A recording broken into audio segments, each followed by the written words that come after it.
Welcome to the Subway Conversation welcome to season 3, episode 3 of the Subway Conversation Chat. I'm your host, Jamie Malloy, ready to discuss some New York Yankees and New York Mets baseball with you all and my co-host, Joe Dahlia. So, without any further hesitation, here's Joe. Hey, Joe, how's it going? Good evening. It is doing great. You sound very excited, as you should be. Your team is playing some amazing baseball lately. So is mine, luckily. So looks like we're going to have a lot of good stuff to talk about tonight. Yeah. And Joe, I actually got something to tell you. There's this baseball show that I go on Saturday night with Adam and Paul and some of those guys on Jeremy's channel. And guess what did you hear? They made a new rule with some of the ballparks, like at the Kansas City Royals ballpark and all the 32 ballparks. They got rid of all the corners in the right field, so they made their field dimensions be like Yankee Stadium, to try to have more home runs. So now every ballpark, now you got to pop. They want it to be every ballpark. Now you got to pop the ball up for a home run now. What do you think of that? I guess so. In fact, I was watching a Royals game the other night. Just happened to have it on. And, thanks to T-Mobile, I get to sample all the teams. They give us MLB TV for free. So I was watching that game, and they said that at what is it, still Kauffman Stadium, or even if it's not, it is, in my opinion, Kauffman Stadium had pulled in their fences. So we'll see if it makes a difference in offensive production there. I always thought Kauffman was a hitter's park anyway, wasn't it? I'm not 100% on that, but but it was more of a small ball type of park, hitter's park. Okay. So I guess they're looking to make it a big ball park and, again, pop it up to right field. You think on a hot, humid day in Yankee Stadium, the ball flies out. I can imagine in Kansas City on a hot, humid night how that ball's going to fly.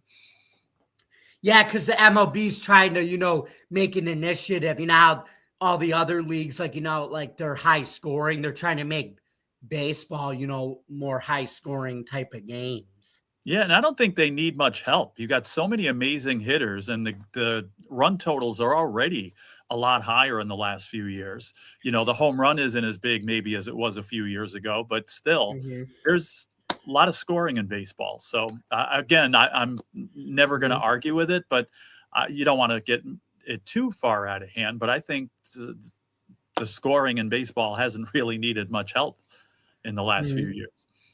You know what I think is also, well, don't forget, I think the ABS challenge system has a lot to do with that too now.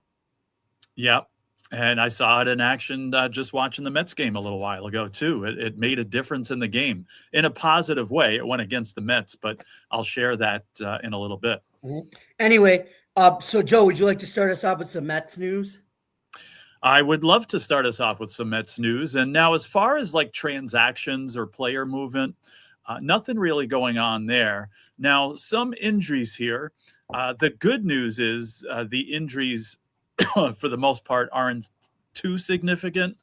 The bad news is one of their best players is on the shelf here. Now, Juan Soto highlights the most significant injury. When I was looking at this a couple of days ago, he was day-to-day. He had a right calf strain in one of the games against the Giants. And in fact, my original write-up in my notes here said he's day-to-day.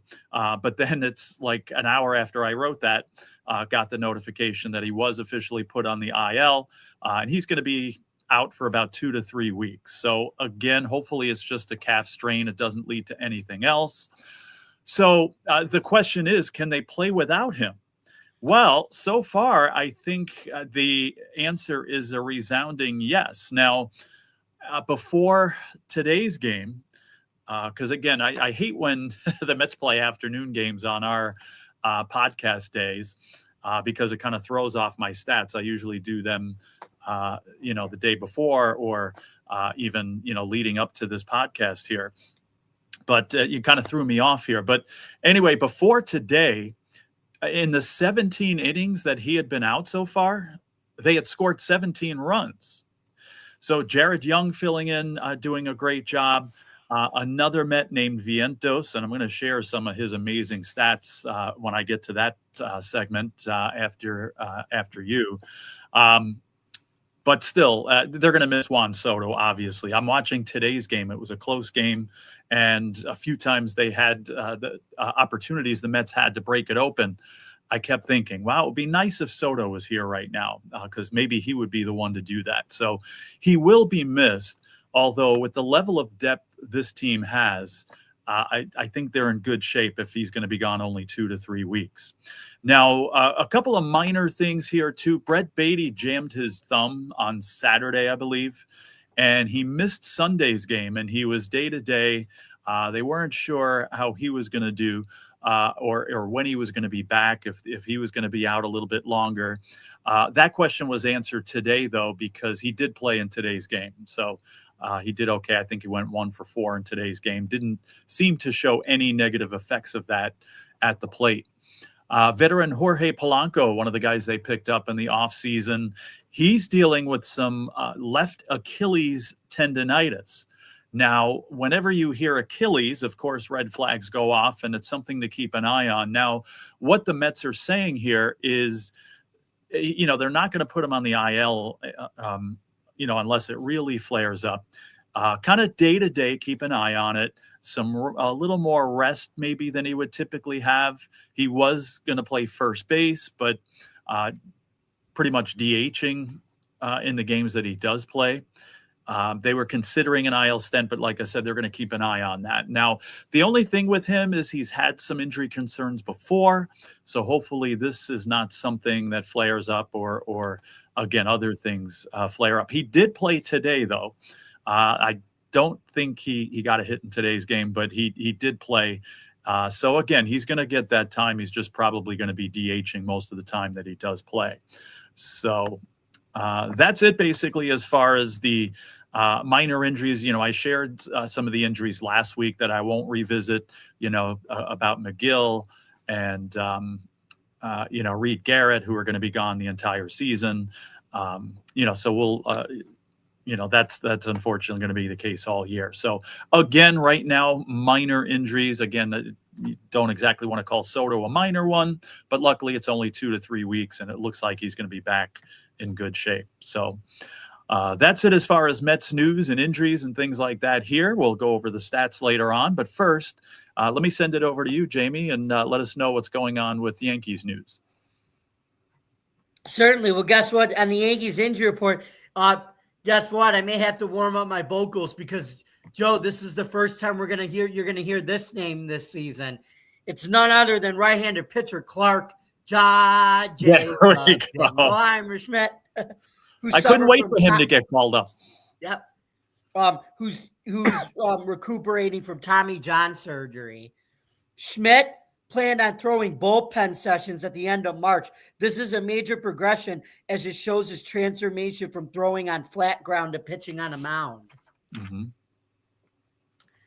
He is believed to face live hitters if all goes well at the end of April or early May. Expected return second half of 2026. Good. So that's going to be a real big bonus because the good news is Luis Hill, who I'm going to get to.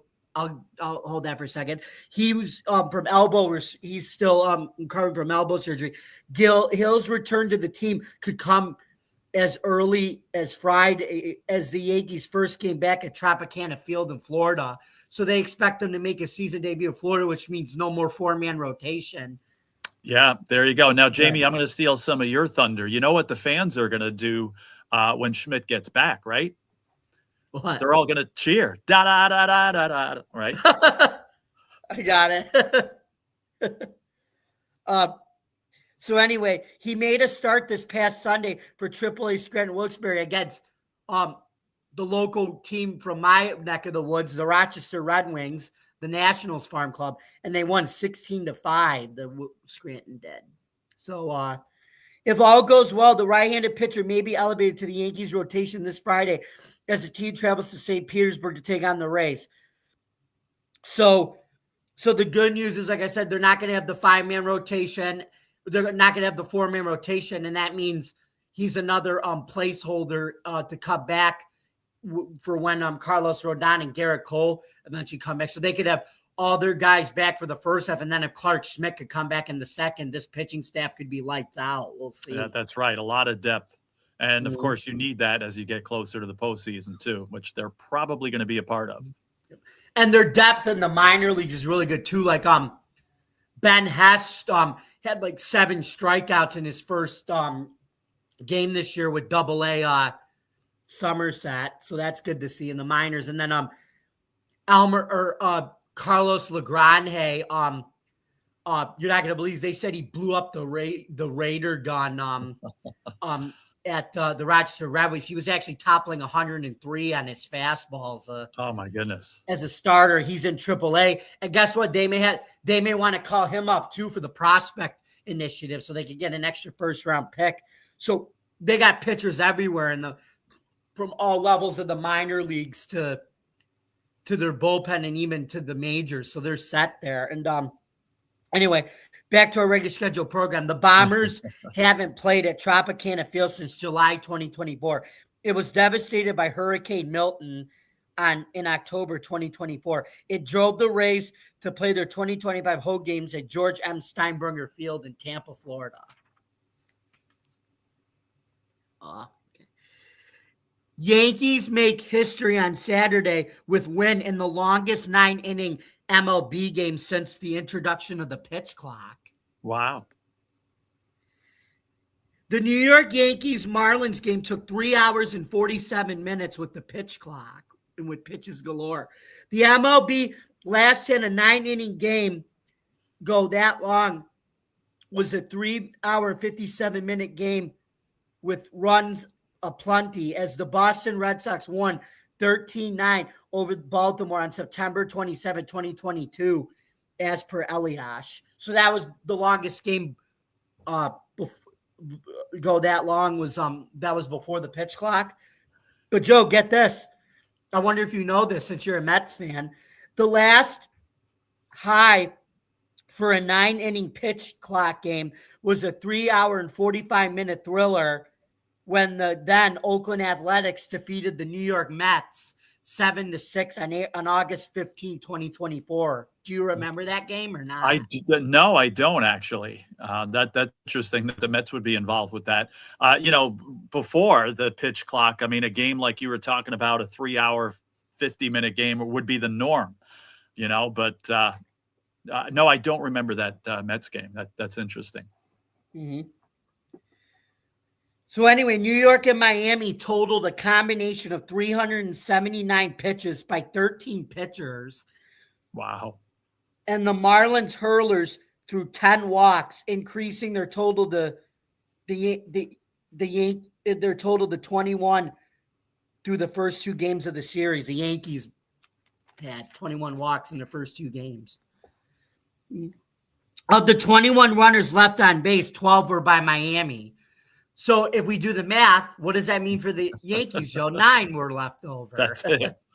Anyway, MLB's average time of a 9-inning game decreased from 304 in 2022 to 240 in 2023 when the pitch clock was instituted, and decreased to 236 in 2024, the lowest since 235 in 1984. Before the pitch clock, right?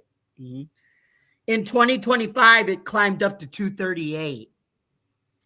And then in 2016, the MLB finally passed the average time finally passed 3 hours. And then in 2021, the game was 3 hours and 10 minutes. The average time was 3 hours and 10 minutes in 2021. In 2022, it dropped down to 304 with the PitchCom electronic pitching calling device helping. So they put that in, and then the pitch clock the following year. In 23, that started, right? Mm-hmm. Yeah. So, Joe, what do you think?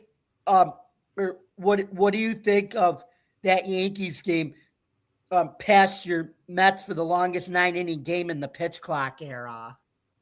Yeah, you're still going to get games like that, just because there was a lot of. Is that the game that they were losing badly and came back and won like 9-8 or 8-7, whatever it was? 9-7, yes, I think it was Okay. that game. So again, there was just a ton of runs scored, and there was going to be games like that. It just before the pitch clock, though, it seemed like almost every other game was like that. And just now, again, don't get me wrong, I love baseball, and I could watch baseball every night. But it got to a point where it's like, look, I don't have 3 hours and 15 minutes and 3.5 hours to watch a game. I sometimes I wouldn't even start watching a game because it's like, I know I can't finish watching this game. I just don't have that kind of time. So now I think they got it exactly where it should be, and again, that's baseball and that's how it's always been. Now people are complaining with the pitch clock because you get some games that are like 2 hours and 2 minutes, right? People feel gypped if they go to a game like that, but still you're going to get a game like the other night, which was a very exciting game. It wasn't a long game because people were dragging their feet and they were just wasting time and going to the mound every other minute. It was because there was a lot of runs scored and there was a lot of stuff going on, and a team made a great comeback. And that's why that game took as long as it did. And you don't mind watching a game for almost 4 hours if it's going to be like that. It was just those other ones where nothing was happening and they were just wasting time. So I say it all the time. People agree, people disagree. Best thing that happened in modern day baseball is the pitch clock. Mm-hmm. It was. Does it feel nostalgic to have a long game like that in the new pitch clock era, you think? It does, but it kind of brings back some bad memories too. Again, how many times did the Yankees and Red Sox just play a regular 9-inning game that lasted that long, right? It seems like every time those teams met, they had games like that. So again, a game like this would be typical back 5 years ago.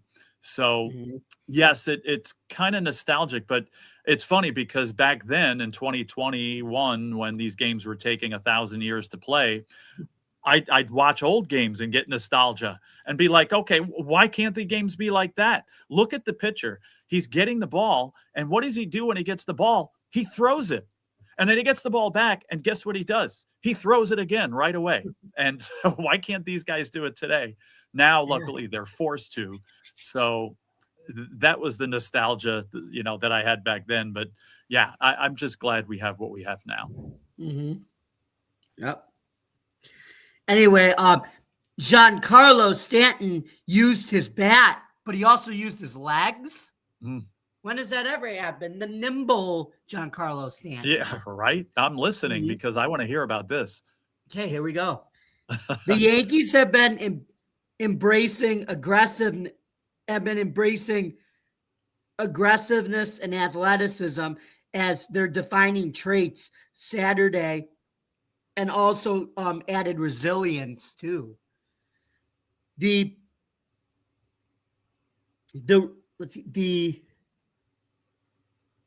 usually gimpy Giancarlo Stanton was nimble on this day, actually, as he caught the Marlins falling asleep on the base paths before hitting a tie-breaking 2-run single as the Yankees rallied from a 9-7 victory on a raw, rainy night at Yankee Stadium. And we have a quote by Stanton here. If there's outs on the board, we got a chance, Stanton said. We got a lot of capable guys, 1 through 9, and even off the bench. It took more than 1 through 9 today, so that shows our resilience. Mm-hmm. The Yankees boast an MLB best 7-2, but at the time it was 7-1, matching their best start in 8 games since 2003. Wow. What did they do that year? They went to the World Series. Yeah. We have a quote here. That's a great win, said Cody Bellinger, who ignited the comeback with the 2-run homer in the 5th. Wins come in many different ways, and that was just a well-thought-out game. Both teams kept punching each other's back, just like turnovers come in bunches, Joe. Wins sometimes come in bunches early in the year when you got a team like the Yankees. That's right. Mhm.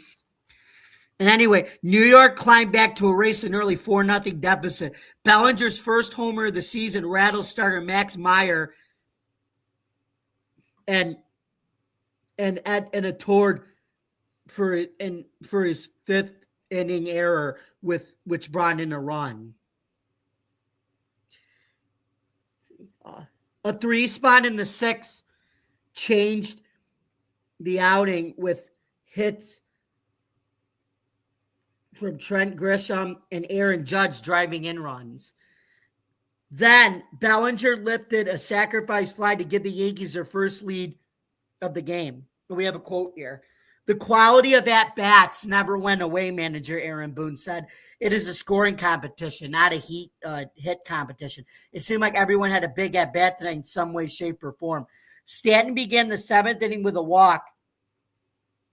And with Miami trying to pick him off, Stanton didn't hesitate and recorded his first stolen base. What? Right. Since game 3 of the 2024 ALDS against the Royals. Wow. I know. I'd be asleep if he was on the bases too. I mean, who would expect him to be trying to steal a base? Especially with all the injuries. With all the injuries he's had, it's like he can only run at one speed now. Right. Right. Anyway, well, no. If you think about it, Joe, it's like the scene of Willy Wonka where Gene Wilder's got the cane and everything, and he's walking really, really, really slow, and then he does a somersault at the end. I wonder if you could call Giancarlo Stanton Willy Wonka for that. Yeah, you got to be careful with him too. He's so fragile.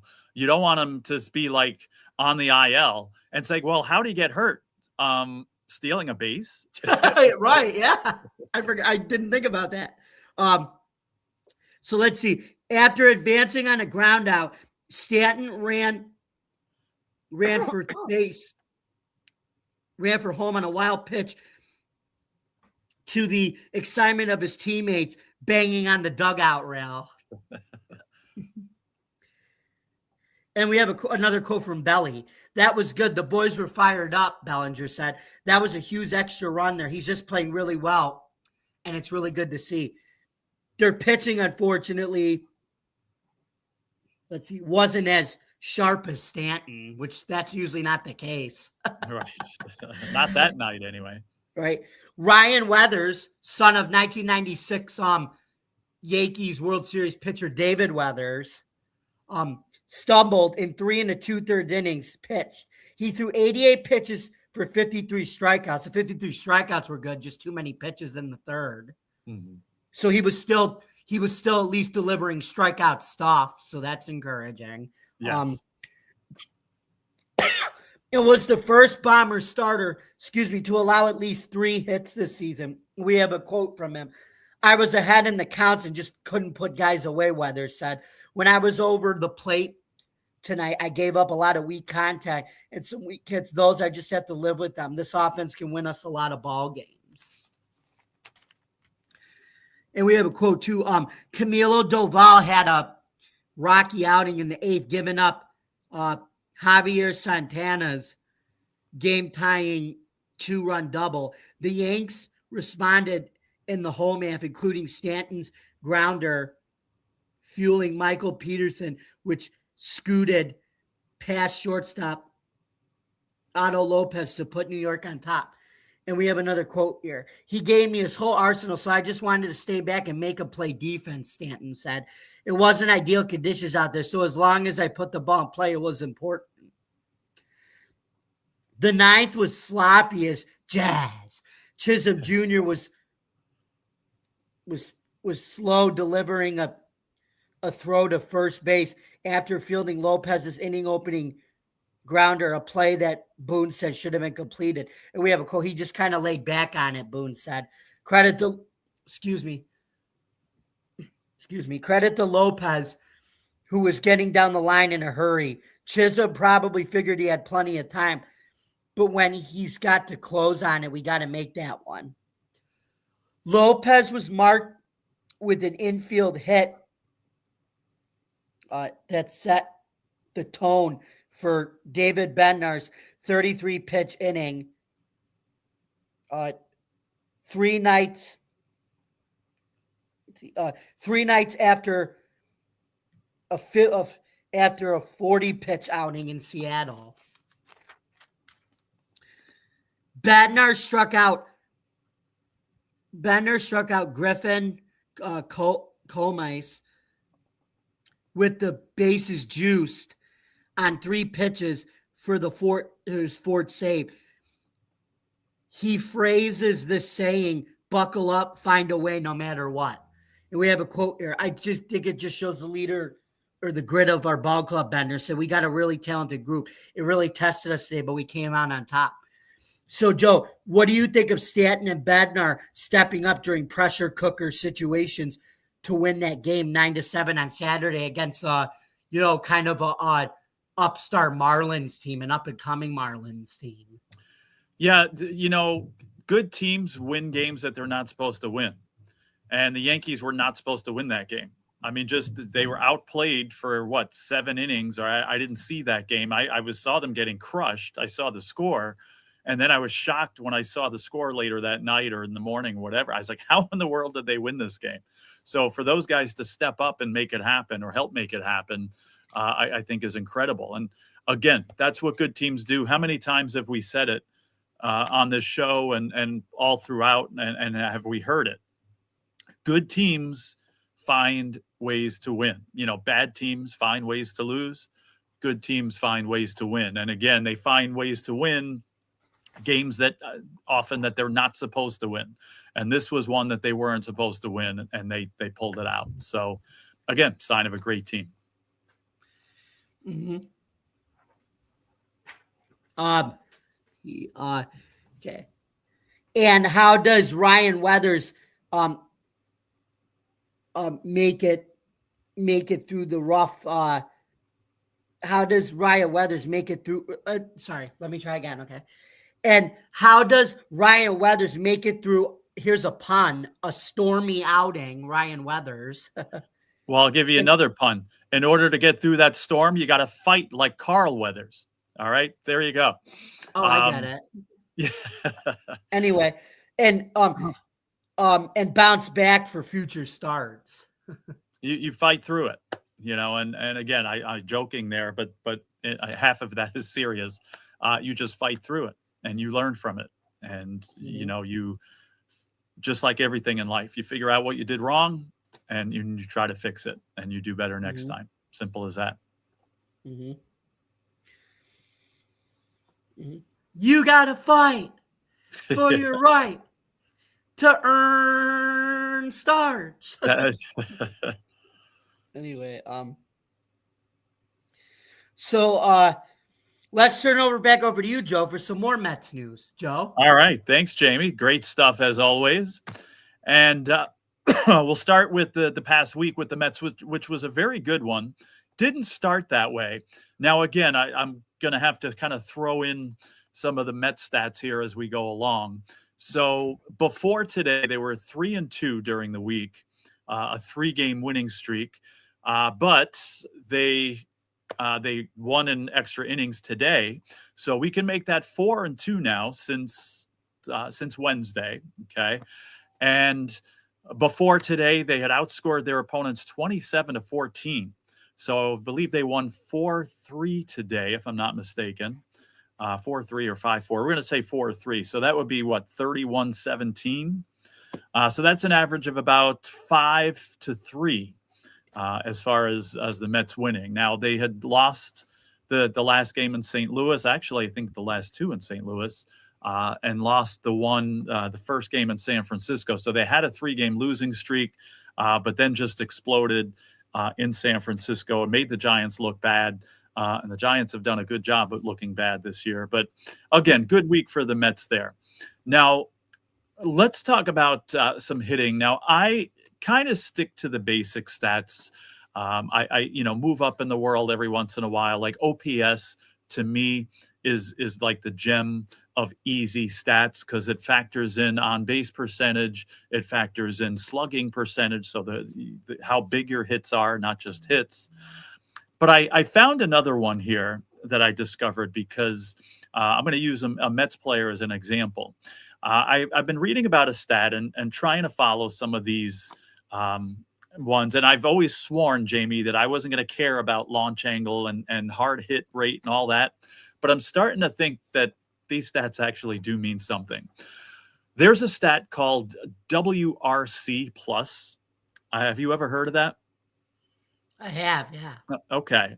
And as I was reading about it, it takes in more than even the OPS that's my favorite stat. It takes in a lot of those things as far as not only getting on base, as far as slugging percentage, as far as the quality of your hits, but it also measures things such as like where these hits are. You get more points to this, I guess, if your hits are in a place like San Francisco, for example, than you would if you're getting these hits in like Colorado or even maybe Yankee Stadium or something like that, where it's a little easier to get power numbers and stuff like that. So I guess the standard is 100.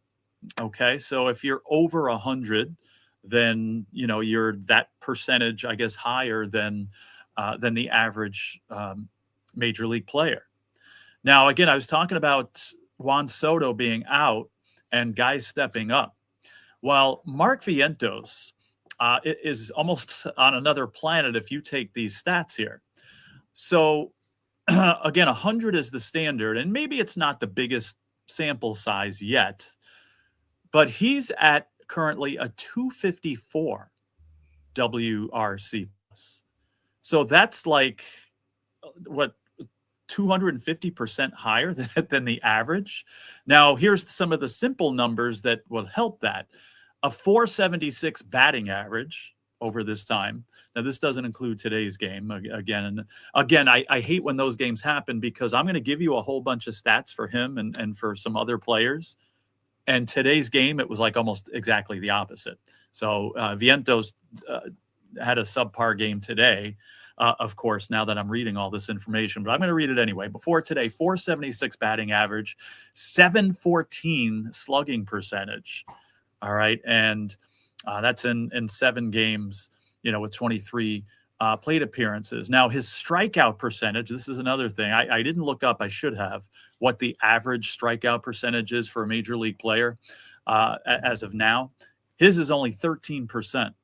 Okay. And again, a home run, 4 RBIs, and a 1328 OPS. Now, I use OPS all the time, and we know anything, 7 or 750, 800 is like good.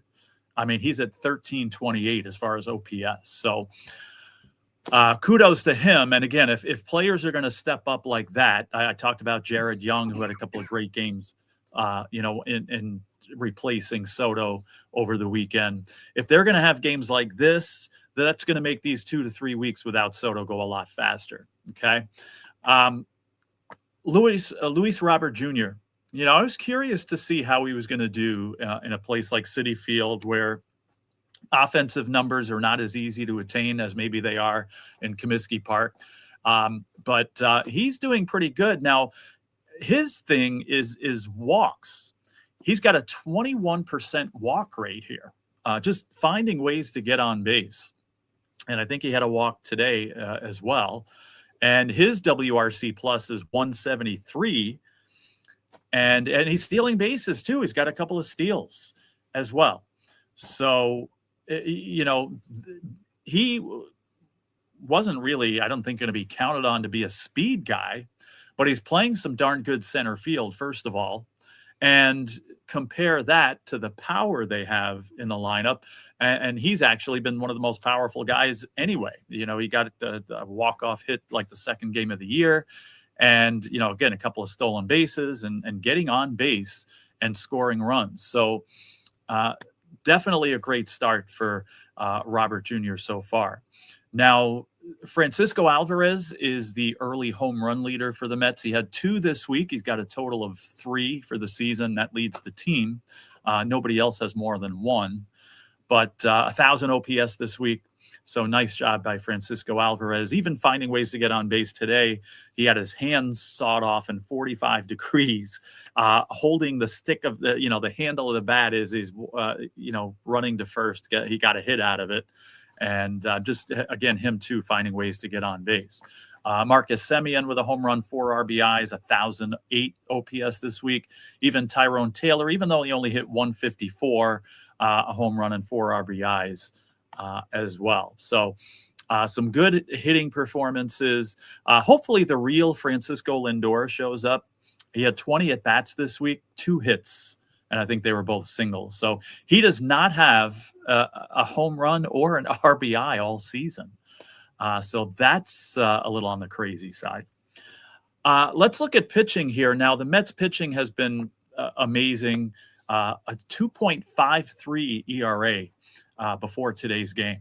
And, again, some of those trendy stats that I'm not going to really share here until I get to learn them a little bit. But still, those stats are good. But now here's some simple ones for anybody watching. Again, I don't want your heads to spin. So we'll try to keep things simple. Mets are striking out 24% of batters while walking just 9%. So a big contrast there. And I think that's a stat there that shows how well these guys are doing. Now, David Peterson, who had a good start, his first one got rocked this week. 9 hits, 5 earned runs, and only 4 1/3 innings. David Lovelady got hit hard, but he's been getting hit hard all year. We'll see how long he sticks around. But let's talk about some of the positives. Remember some guy named Kodai Senga, right? And he's got that ghost forkball. Well, I think it's working again, okay, because he has so far in the games he's pitched a 34% strikeout rate. That I don't know what the average is, but something tells me 34% is a lot higher than the actual average. So 16 strikeouts and 11 2/3 over the season. So again, I think the ghost fork is back, and those ghosts are going to be hanging at Citi Field if he keeps this up. So he looks as unhittable as he did a couple of years ago when he was on a roll with that pitch. Clay Holmes, again, they were wondering, could this guy start? Can he last as a starter? Well, how about pitching 7 innings this week and only giving up 3 hits, no earned runs? A high-quality start there. Nolan McLean, 5 1/3, only gave up a hit and an earned run. I'll say only had 4 strikeouts because he's known for his strikeouts, but still, you're going to pitch 5 1/3 with only a hit and a run given up. I think that's pretty darn good. Now, Freddie Peralta had a much better start. He went 5 1/3 with 1 earned run, 3 hits. Now, he pitched today, and he pitched quite well. He went, I believe, 4 2/3, and he did end up giving up 3 runs in the 4 2/3. They were saying as I was watching the game today that he struggles in the first inning, which he always has his career. And every game this year, he seemed to have his problems in the 5th inning. And he was cruising. He had thrown a lot of pitches. He had already thrown like almost 80 pitches, I think, before he got there. Again, he got to the 5th inning and then just struggled, got hit, left some guys on base. And the bullpen, which has been doing great, gave up a couple of hits to get those runs in. So, but overall, the bullpen's been shutting the door. And they basically did after this because those 3 runs were charged to Peralta, but they didn't give up another run the rest of the game. Brooks Raley came in today, pitched in the 8th. He has not given up a run all season. He's got a 0 ERA still. Before today's game, Huáscar Brazoban was in the same situation, and I think he's still at 0. I think those runs, he came in today and he gave up a couple of hits with guys on base, so he couldn't hold them. I don't think any of those runs were charged to him. I think they were all charged to Peralta. So Brazoban may be at a 0 ERA as well. Speaking of high strikeout percentages, Devin Williams, the new closer they picked up in place of Edwin Diaz, he's got a 31% strikeout percentage already here And, again, these late inning arms are locking down and definitely making a difference. And again, after that fifth inning, the guys that came in, they picked up another pitcher named Luis Garcia, who had struggled the first couple of times he pitched this year. 2 shutout innings today to hold and give the Mets a chance to get back in the game, which they did. So the Mets are doing it by pitching here, but again, they're hitting as well. And again, is sitting in a good position so far. Now, if we look to the upcoming week, they have the 2 more games with Arizona. They won this first one today. And again, we talked about teams winning games that maybe they shouldn't have. And today was one of those for the Mets. I mean, they weren't behind like as much as the Yankees were. But again, losing this game from the 5th inning all the way until the 8th, and then find a way to tie it and then win it in extra innings. So, again, a good win for the Mets today. 2 more at home against Arizona. Tomorrow's game, just like today, they played it early because of cold in New York. Now, they were complaining, and then Mets announcers are complaining the whole game. I'm sure it was cold. I wouldn't enjoy sitting 45 degrees with 20-mile-an-hour winds. But I'm not going to complain too much as I watched it from my living room, first of all. And I woke up here in Buffalo, New York, to a 13-degree wind chill. So I'm not going to listen to other people complain about it. Although, again, sitting out and watching that game, I'm sure was pretty cold. So the 7 o'clock game that was scheduled for tomorrow has also been moved to 4 o'clock. And Thursday's game is scheduled for 7, and they're scheduled to keep it that way. So then those games, and then over the weekend, Sacra Vegas is in town. The Sacra Vegas A's come to Citi Field. And the A's off to a slow start. They have a nice up-and-coming team. And, again, as I look at some of these, StatCast stats here, there's quite a few A's that are pretty high on that list. So I think it's only a matter of time before they get it going.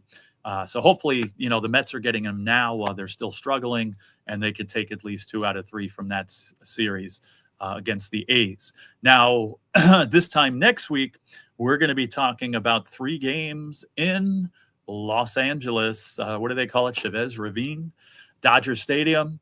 So a big 3-game series Monday, Tuesday, Wednesday next week against the Dodgers. So that's basically it from this end as far as Mets news and some statistical things to, show how well they're doing. And hopefully they can keep this up. So I'm going to send it back to you, and let's hear about some more Yankees news, Jamie.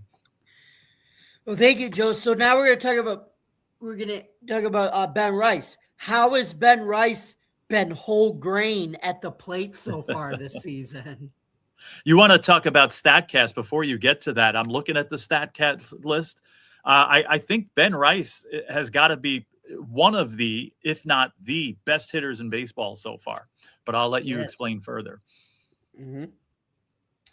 A converted catcher to a first baseman. Rice is picking up where he was last year, batting .409 with a 1364 OPS and 2 homers and 4 doubles. This was coming from a mile away, as Rice had just an 836 OPS, 26 home runs, and 65 RBIs last year. I know, just, right? And guess what? This year, he's just picking up where he left off, right, Joe? Right. He's out. What'd you say? 1,300? 1364 OPS. Yeah. That's amazing. Mm-hmm. Mm-hmm. And he's smacking the ball too. Yep. He's got that exit velo. That's it. Mm-hmm. Yep. As per baseball's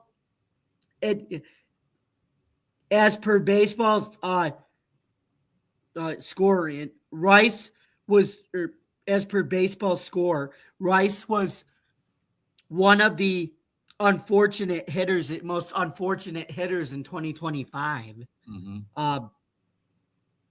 This is because he registered one of the highest XWO BAs, XWOBA, and XWOB the A. Anyway, in all of the MLB, averaging um, averaging 394. His expected batting average of 285 was also significantly lower than his actual average of 255. His average exit velocity, barrel rate, hard hit rate, and in chase rate were also in the top 10% of all qualified hitters last season. And as you mentioned, he's one of the best hitters in the league so far. Yep. Anyway, but I'm going to use a term that my late grandpa used to say back in the day. This one's for you up here, Poppy. You're going to be watching over me saying this right now. The law of average could have told you that all those hard hit balls would turn into hits rather than tough outs. Rice's analytics from his hot 2026 search show that 2025 wasn't a fluke. Yeah. It was, in fact, a glimpse of what's to come for one of New York and now the league's best hitters so far. Rice has become a factor on defense too. And with Austin Wells already locked in as a Yankees first string catcher, Rice. Let me see. Hold on. Oh, Rice. Rice also shares first base with Paul Goldschmidt, and whatever powder Goldschmidt must have on is rolling off on Rice. Anyway, on top of being a starting first baseman, he can also be a reliable bench catcher for the Yankees and for the other 31 clubs in the MLB. So, Joe, what has made Ben Rice have another hot start to 2026 after having a solid 2025 season as a first full-time major leaguer? Yeah, well, we say it all the time. The numbers don't lie. And like you said, now I was not aware of how good his analytics were last year. Again, he was just getting some bad luck, and the numbers proved it. And again, show that it was just a matter of time until this happened. And you were talking about that law of averages. There you go, because it's, it's showing. And again, as I look at those stats, those some of the ones that you mentioned, that barrel rate, and I'm starting to learn all that stuff a little bit. Me and stats are like, grain on rice. I'm attracted to stats like that, and I was never a big fan of those, but I'm starting to learn them a little bit, and I'm starting to realize or again, Mrs. Potts and Chip. There you go. They don't lie, and so I'm going to get to learn them a little bit and see things like this. But everything I look at, like every one of those that I look at, Ben Rice's name is coming up, and just this stat is incredible. And then I look at the next one, which is more incredible. And then I look at the next one, which is even more. And he's not doing this just, when the score is 7-1 and getting a big hit. He's doing this when they need him to get hits and hit the ball hard. So, this, I don't think it's a fluke, because again, if the numbers were the other way, if the numbers were not that impressive, and let's say he had a high batting average, you might say, okay, this isn't going to continue. But the fact that he's smacking the ball and again, showing up and hitting the balls at such a great rate and high quality, that tells me that this isn't going to stop anytime soon. And how can he take that next step in his development? He's already doing it now, but how can he go take it even further? It's ironic, because what I'm going to answer is, in order to take the next step, he's just got to keep doing what he's doing. and just, realize, I guess, how valuable he is, and just, again, keep learning. And, he's still going to go through slumps, and he's still going to have periods where he hits the ball hard and it's right at somebody and he goes 1 for 10, even though he's hitting the ball hard. But if he can keep doing this, keep doing what you're already doing, I think that's automatically going to take him to the next level, just on its own. Okay. Anyway, now we're going to move on to how the Yankees can already set themselves up for October and April. And you're probably thinking, how's that even possible? Well, I'm going to tell you guys. There's still a ton of baseball to play. While you can't face the Dodgers in the Fall Classic in April, it appears the Yanks want to be sure already that there's no three-peat or a lockout early in the season next year. The Yankees entered Saturday night's contest 6-1 ahead of the Toronto Blue Jays, who were 4-3, and the surprisingly slumping Red Sox at the time were 2-5, then were 2-6. Fox Graphs had the Fangraphs had the Yankees as a 38.3% chance to win the AL East, with a 71% chance overall chance of making the playoffs already, and it's only April 7th. Compare that to 23.8, 61.2%, and 17.9%, 53% for the Sox and Jays, respectively. And the Bombers were considered slim favorites to take back the divisional title from the Blue Jays. The Yankees now have their chances increase to win the East. And while turnarounds can absolutely still happen, the bottom may well end up falling out of a Red Sox team that came into the season with high expectations. The Yankees need to keep winning to basically lock up the AL East now before their annual June swoon, their slump in June and July. So, Joe, how crazy is it that analytics and things like Fangraphs and things like that can already predict the AL East division title? It was just 8 games into the season. Yeah, and I take a lot of stock in what Fangraphs says, but I am certainly not taking stock in the fact that the Red Sox are already dead. Yes, they're 2-8 actually right now.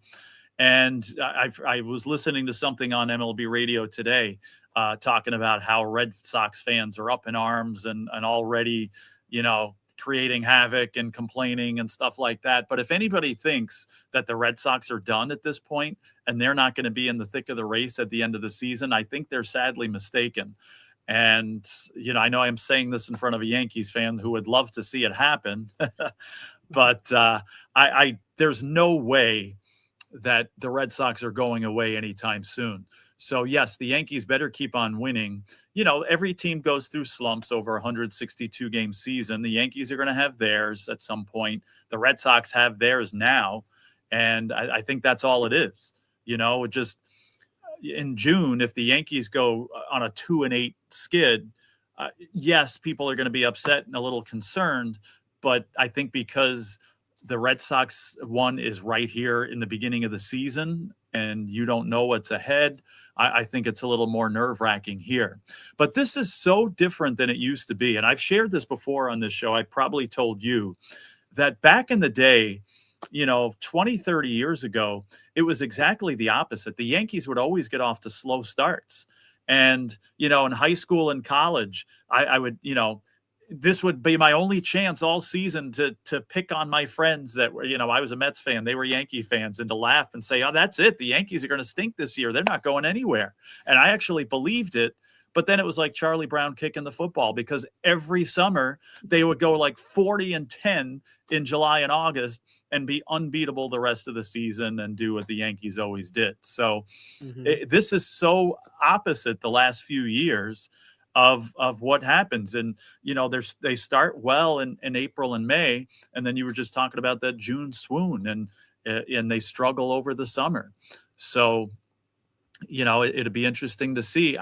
Again, they're not going to have a total swoon, but don't be surprised if sometime in June or July, the Yankees have their 2-8 stretch as well. Every team gets it at some point. And, even the Dodgers have periods in the last few years where people say, oh my goodness, is this maybe the year where somebody passes them, and the Padres or the Giants last year or whatever? Is this the year? Because it could be. And then the same thing happens. Just the Dodgers don't lose from September on, and they're unbeatable.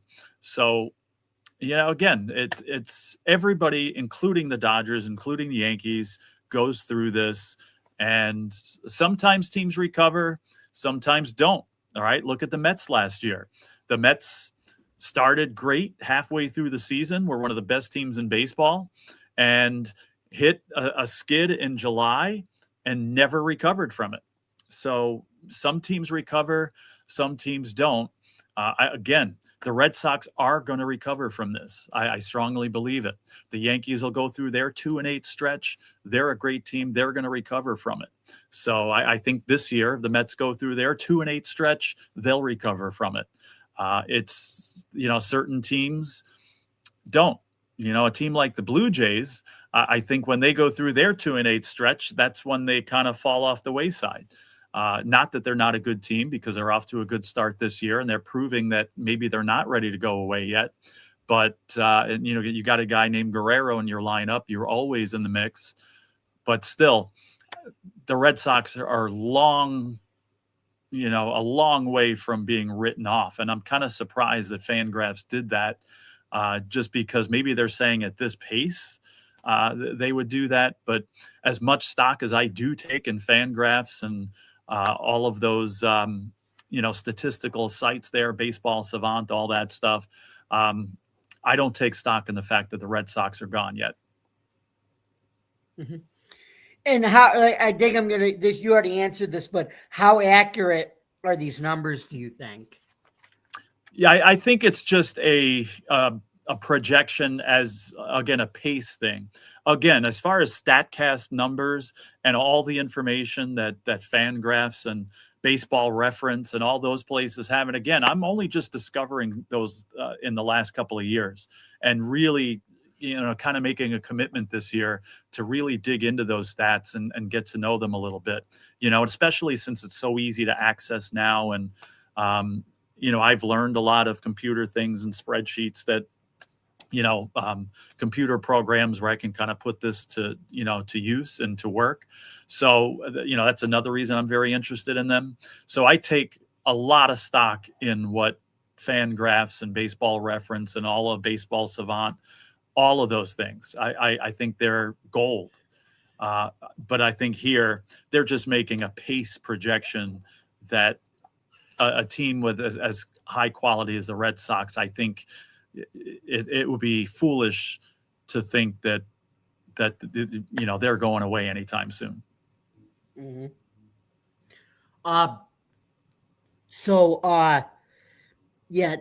Anyway, we're going to move on to one of the Yankees AAA prospects.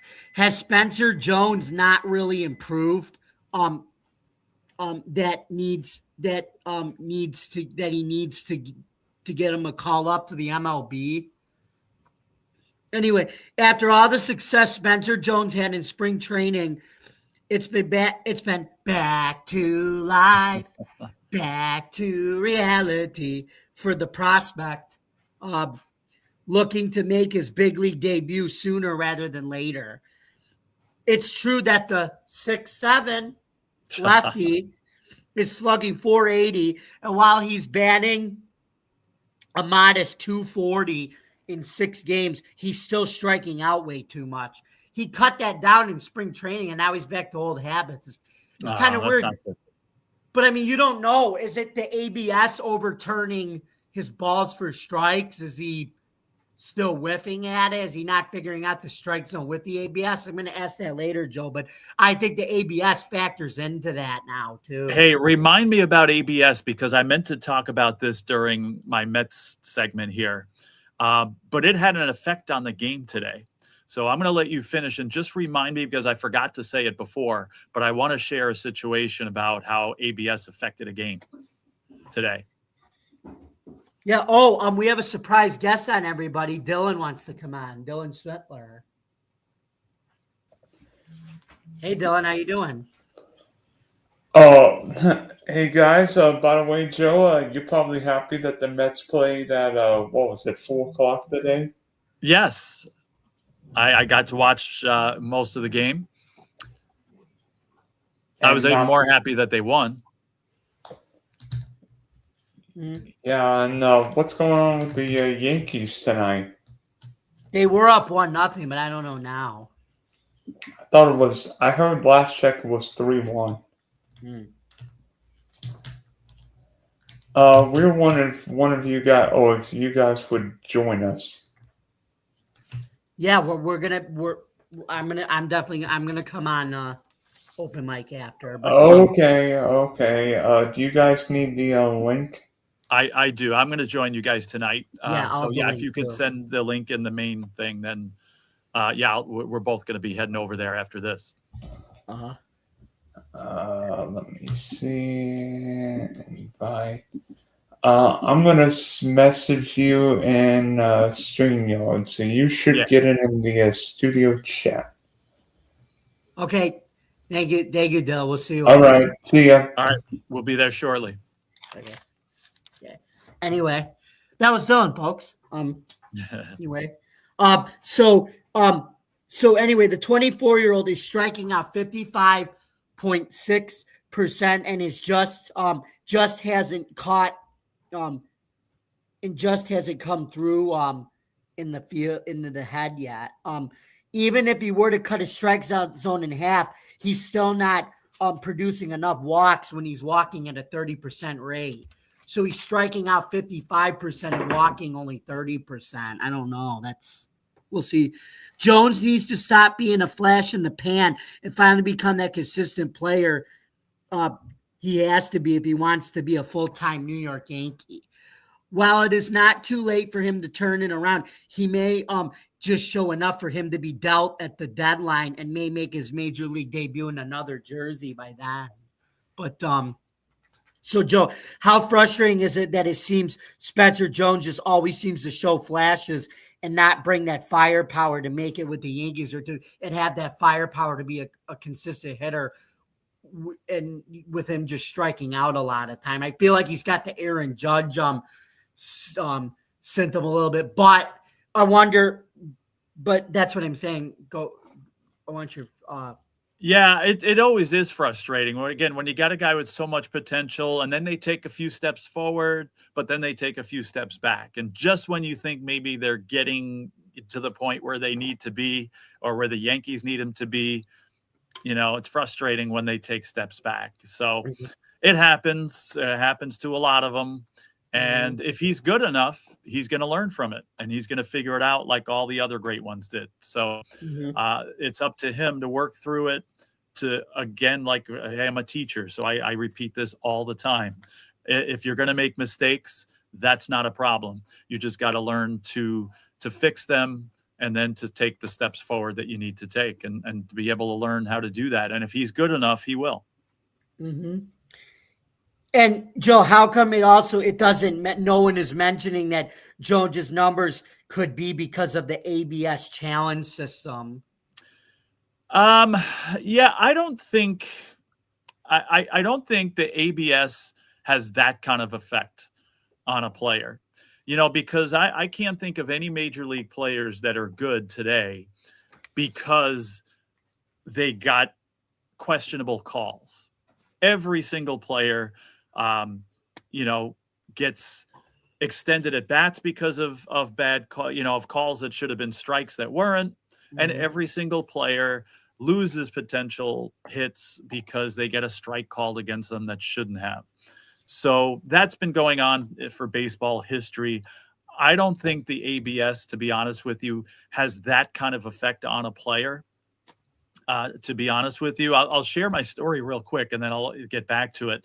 Now, the Mets were winning the game today, right? And Arizona was fighting. They had guys on base. This is in the 5th inning when they scored their runs. Called third strike, third out on the Arizona player.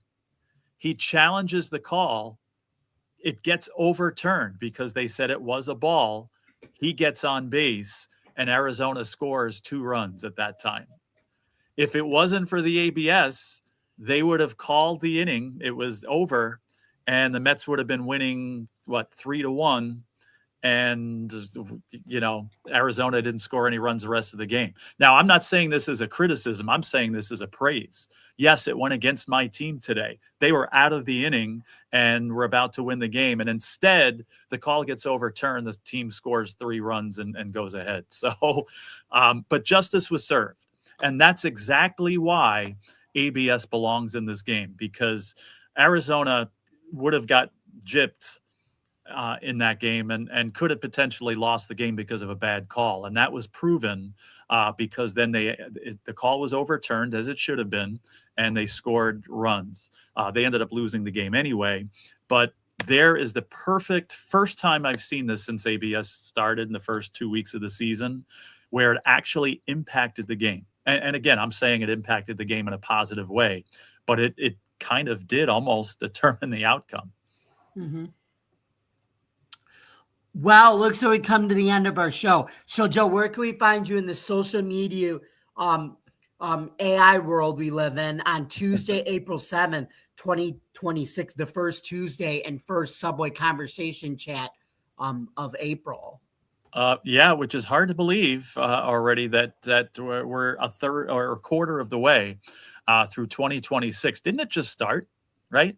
2026 just started, but here we are a quarter of the way through it. But anyway, you can find me, Joe Dell Sports. April is a great time for sports.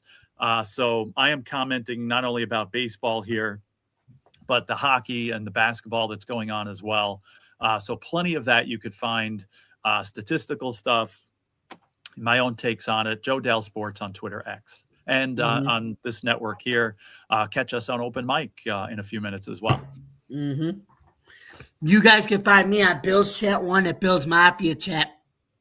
And also at Jamie Molloy, the unbiased journalist at DJ Dog Tags on X, BuffaloDown.com, TheForkBall.com, Driving to the Top Productions, and also the Huddle Sports Network, where I talk all sports. Please don't forget to subscribe to our YouTube channel. Don't forget to like, subscribe, and comment, and ring the bell for all notifications. For more content, including the Subway Conversation chat on Driving to the Top Productions, you can visit us on YouTube, Twitch, Facebook, X, wherever you get your podcasts.